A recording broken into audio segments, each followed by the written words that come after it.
Esto casi no se sabe, pero la educación pública, gratuita y obligatoria fue inventada en algún momento de la historia. Antes no existía. La educación en la antigüedad distaba mucho de lo que hoy entendemos por educación. En Atenas clásica, por ejemplo, no había escuelas. Las primeras academias de Platón eran espacios de reflexión, conversación y experimentación libre. La instrucción obligatoria era cosa de esclavos. Por otro lado, la educación en Esparta era más parecida a una instrucción militar. El Estado se deshacía de quienes no alcanzaban los niveles esperados. Había clases obligatorias, fuertes castigos y modelamiento de la conducta a través del dolor y el sufrimiento. Antiguamente la educación estaba en manos de la Iglesia Católica, por lo menos en el mundo cristiano occidental.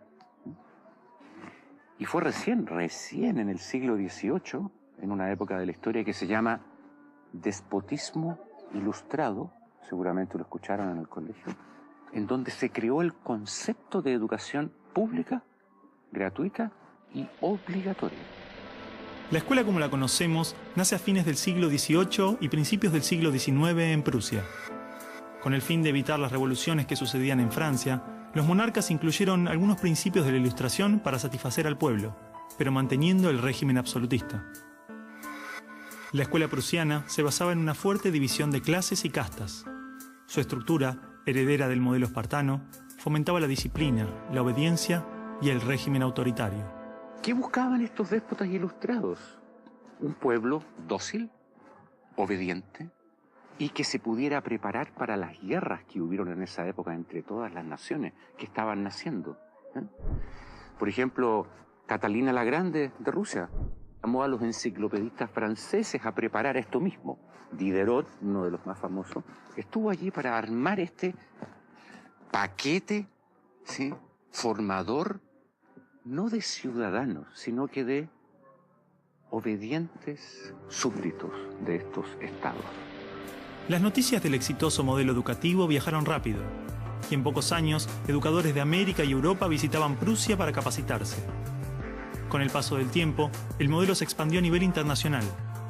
Muchos países importaron la escuela moderna con el discurso del acceso a la educación para todos, elevando la bandera de la igualdad, cuando justamente la esencia misma del sistema provenía del despotismo, buscando perpetuar los modelos elitistas y la división de clases.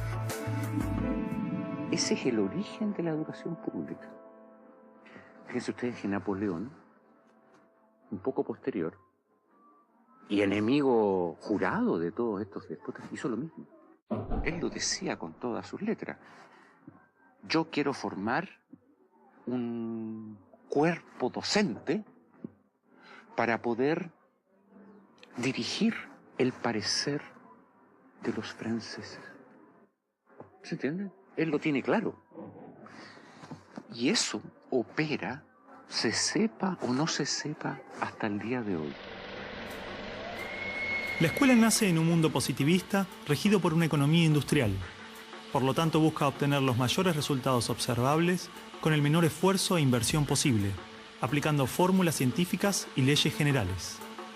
La escuela era la respuesta ideal a la necesidad de trabajadores, y los mismos empresarios industriales del siglo XIX fueron quienes financiaron la escolarización obligatoria a través de sus fundaciones. ¿Dónde coloco los hijos de estas personas para que puedan trabajar? ¿Cómo educamos en que aprendan a leer? ¿Cómo creamos obreros inteligentes? La educación sigue siendo lo mismo, una herramienta para formar trabajadores útil al sistema y una herramienta útil para que la cultura permanezca siempre igual y siempre se repita, lo cual es conservar la estructura actual de la sociedad. La escuela se complementó con investigaciones sobre el control de la conducta, propuestas de utopías sociales y hasta teorías de superioridad racial. No es de extrañar que los primeros estados con el sistema prusiano o similar fueran con el paso de las generaciones focos de xenofobia y nacionalismo extremo. El modelo de producción industrial en cadena de montaje era perfecto para la escuela. La educación de un niño era comparable a la manufactura de un producto. Por lo tanto, requería una serie de pasos determinados en un orden específico. separando a los niños por generaciones en grados escolares.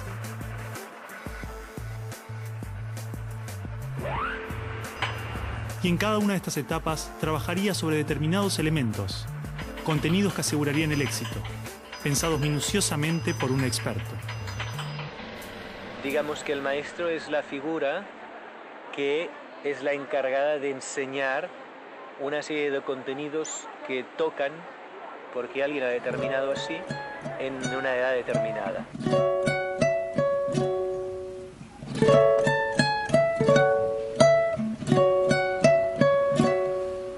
Simba para la chaya.